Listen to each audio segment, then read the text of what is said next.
This is ridiculous. Rent is getting way too high.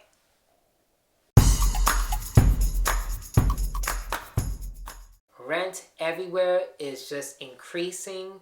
It's getting way too high. People can't afford to have their own apartment studios. Everyone's going to end up being a roommate. And it's not only happening in New York City, but it's happening in Florida, especially in Florida. I mean, for example, Miami, rent increased, the prices, monthly rent increased by 50%.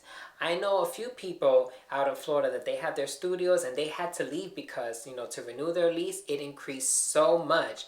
I remember I saw in the news this one lady that her rent went up $400. It's happening everywhere. New York City has always been expensive. LA has always been expensive.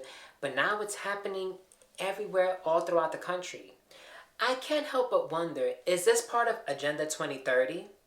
I keep bringing up that year several times because little by little, all these conspiracy theories are coming true.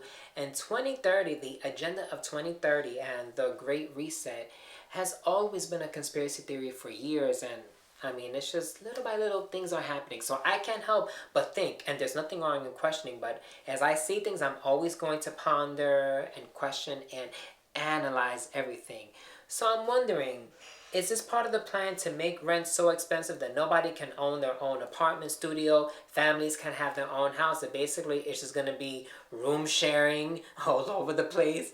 I mean, even people that have full-time jobs are getting part-time jobs on the side. Even people that have both part-time jobs are probably getting another one. But basically, whether you have a full-time or a part-time job, no matter where you are, it's getting nearly impossible to be able not only to afford your rent, but if you can't afford it, to be able to live a comfortable life where you're able to put, money aside in savings and you can be able to pay your bills, no problem. And you can, have fun and enjoy your life where you're not living paycheck to paycheck and you're basically making less money because your dollar, the value of your dollar is not really adding up with all the expenses that are happening.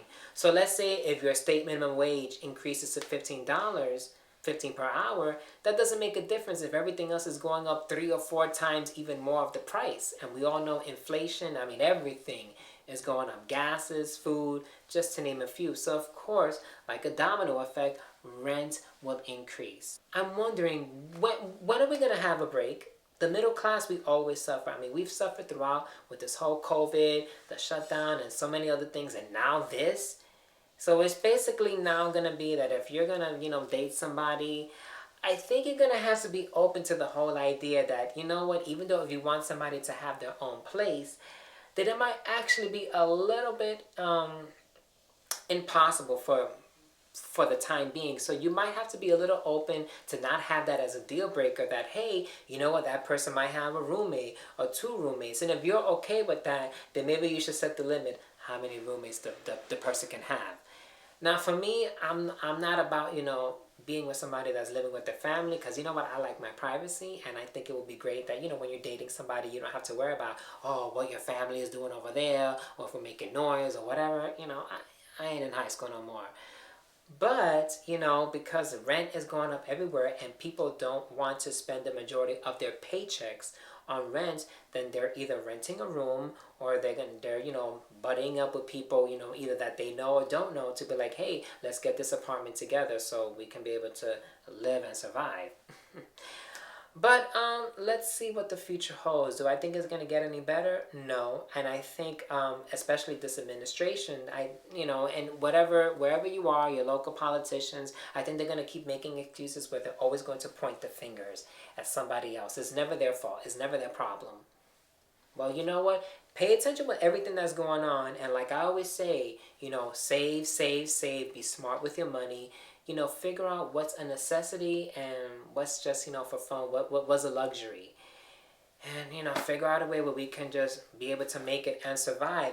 But especially this year and the next 2 years, pay attention with everything that's going on, because you want to be able to have your voice heard, right? Your voices, you want them to be heard, and you want answers. So you know what?